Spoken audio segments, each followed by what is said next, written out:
Okay, so Aari McDonald and the Indiana Fever, can they keep her? I know I'm not the first person to cover this, but I did a very deep dive as I wrote about this yesterday morning, and I think I have some information that might clear a few things up.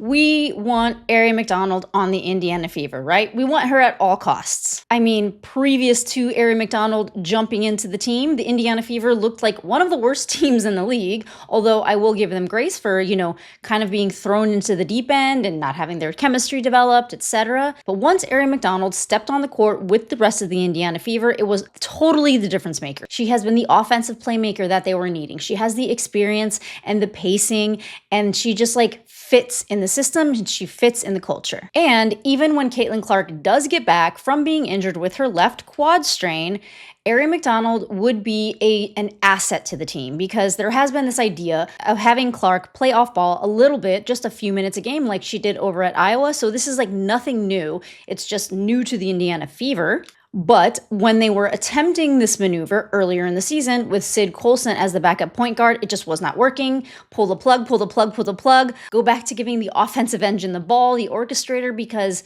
the Fever just did not have the talent to even attempt something like that. But Aari McDonald comes in, she can pass.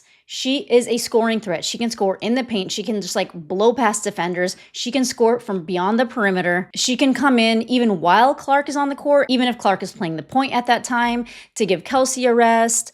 She can come in and give Caitlin a rest. She just seems like the missing puzzle piece that the Indiana Fever have been needing. So, of course, everyone is thinking, keep her on the team, because there are players on the team that are not producing any sort of an impact. There are players on the team that are getting DNPs, which is do not play. And there are players on the team that are not unprotected contracts. So the issue is, and this is according to the CBA contract, this is according to Tony East, who has covered very similar hardship contracts with the Indiana Fever and waiving them and bringing them back. Aari McDonald is currently signed to an end of season hardship contract, emergency hardship contract. And that is because the team was down under 10 players, so they qualified for an emergency hardship contract. Once either Sophie Cunningham or Caitlin Clark step back onto that court, they will have 10 players and they will have to waive Aari McDonald. There's no ifs, ands, buts about that. And if they wanted to bring her back, they would have to, there is a lot of confusion about this because the way it's stated in the CBA is very confusing to a lot of people, but if they wanted to bring her back, they would have to wait 10 days to bring her back. And Tony East, he is a sports commentator for the Indiana Pacers. He covers a lot of Indiana sports. He was covering a similar situation when Crystal Dangerfield was playing for the Indiana Fever. So I'll just play what he said in his podcast yesterday, so nothing is lost in translation. Some confusion over the way this goes. I covered a hardship before in Crystal Dangerfield a few years ago, and I think 2022. The Fever had some players overseas. This was pre-prioritization rules. Danielle Robinson was not yet with the team, and I can't remember who the other player was, but they only could have Crystal Dangerfield until those players returned. Then Dangerfield left, and they had to wait to get her back until that was cleared. I've seen a lot of fans say that the Fever could just cut someone else and then just keep Aari. That's not true. Once her Cunningham return, whether that's Tuesday or their next game after that, which I believe is their Liberty game over the weekend, so that's another 4 days. Keep that in mind when you think about returns. Then they have to let McDonald go. I think it's 10 days post-hardship, and then after that, once she's available, then they could, in theory, waive somebody to bring her in if they wanted to.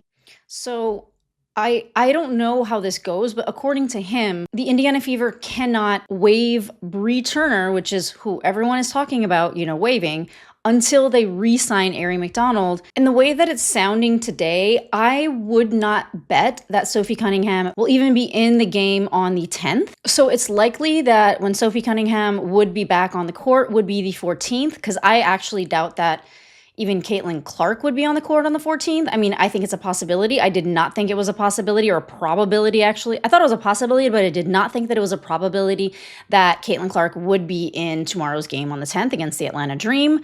So But having Sophie Cunningham on the court on June 14th would give them the 10 players. So the Indiana Fever would inevitably have to waive Aari McDonald. And that leaves a June 17th game against the Sun, a June 19th game against the Valkyries, and a June 22nd game against the Las Vegas Aces. And I don't know if she would have to miss the June 24th game, because I don't know if it's like 10 days exactly that they can bring her back, or they'd have to wait one extra day to the 25th, that they can bring her back. And that would be against the Seattle Storm. But that's 1, 2, 3, 4 games that Aari McDonald would have to miss until even the possibility of bringing her back, then waiving Bri Turner. And I think that the way that the front office, if they don't waive Aari McDonald, obviously what they're thinking about is they're thinking about the look that it gives the Indiana Fever for free agencies, the free agency bonanza that's happening in 2026, where every single player that is not on a rookie scale contract and that is not Lexi Brown and Kalani Brown will be free agents. And the way that I see it going is, unless Duana Bonner and Natasha Howard step it up, it doesn't seem like they really fit into the pacing of what the Indiana Fever want to do. They want to do fast, they want to do run and gun, and they want to do read and react. Duana Bonner, as much as I want her to succeed so bad, has not been fitting into the system, at least so far. Again, it's still early in the season, so we shall see. Natasha Howard, she has been decent, but it just feels like she's been struggling a little bit. And I don't want to make too many assumptions without Caitlin Clark back on the court, because Caitlin Clark is the absolute difference maker for the Indiana Fever. So a lot can change. But if things keep going on the same trajectory that I just see happening, and with Duana Bonner, I don't necessarily see it being a Caitlin Clark thing, because I see her running and I see her slow.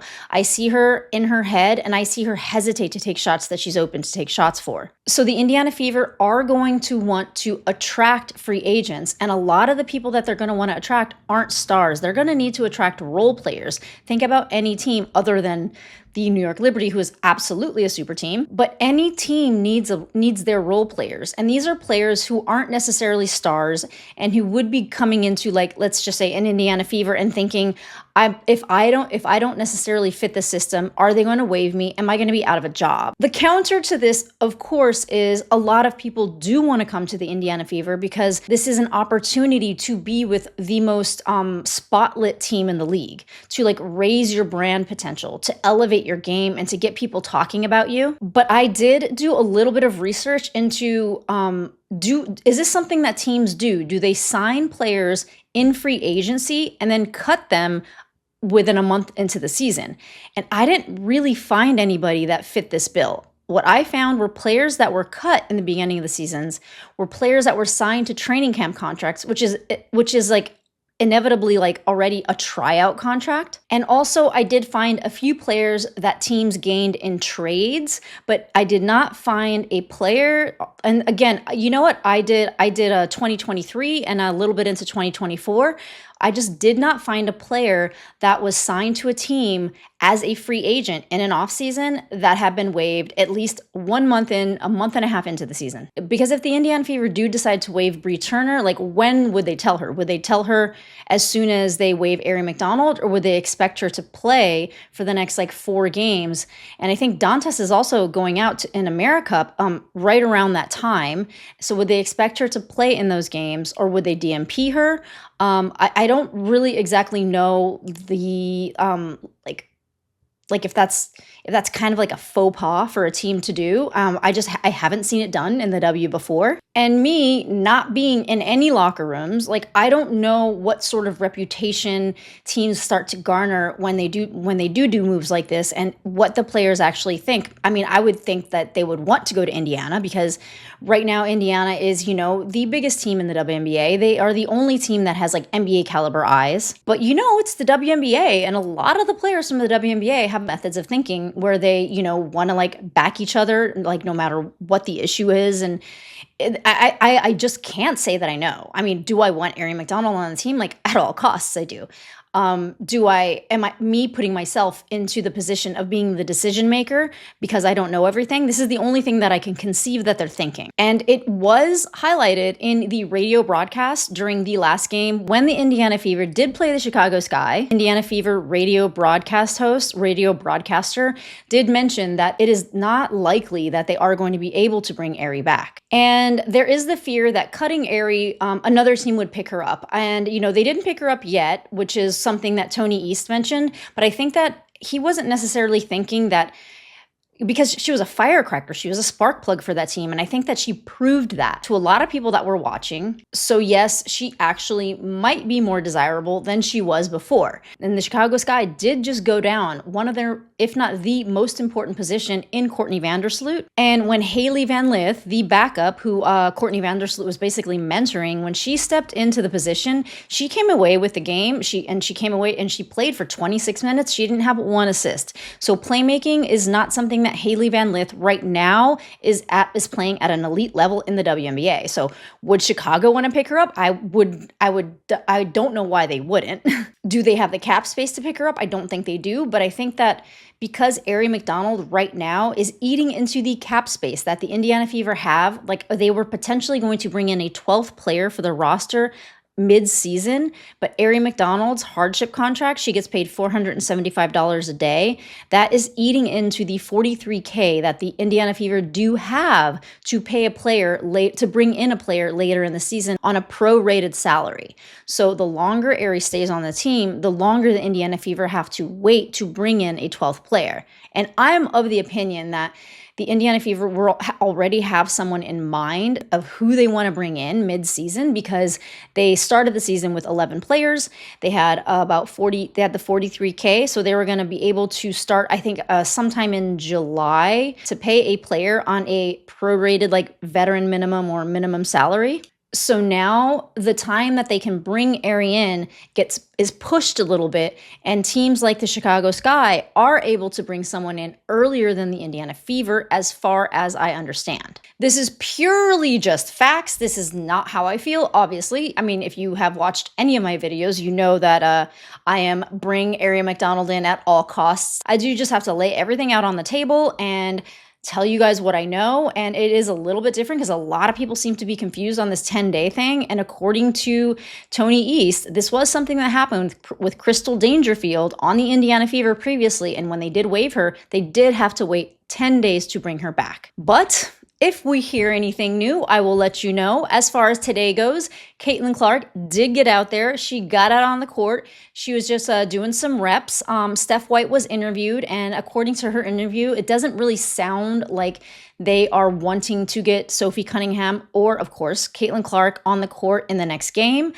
She did mention wanting to be cautious and mentioned how Sophie had re-aggravated an injury, and so this time they want to play it safe. Though she did not mention not putting Sophie Cunningham in tomorrow's game against the Atlanta Dream, I am just speculating. Caitlin Clark is going to be out for that game. Caitlin Clark, and this is my guess, I'm guessing that she's also going to be out for the game against the Liberty, and she will probably be returning for the game against the Connecticut Sun, which is, when is that? That's on the 17th.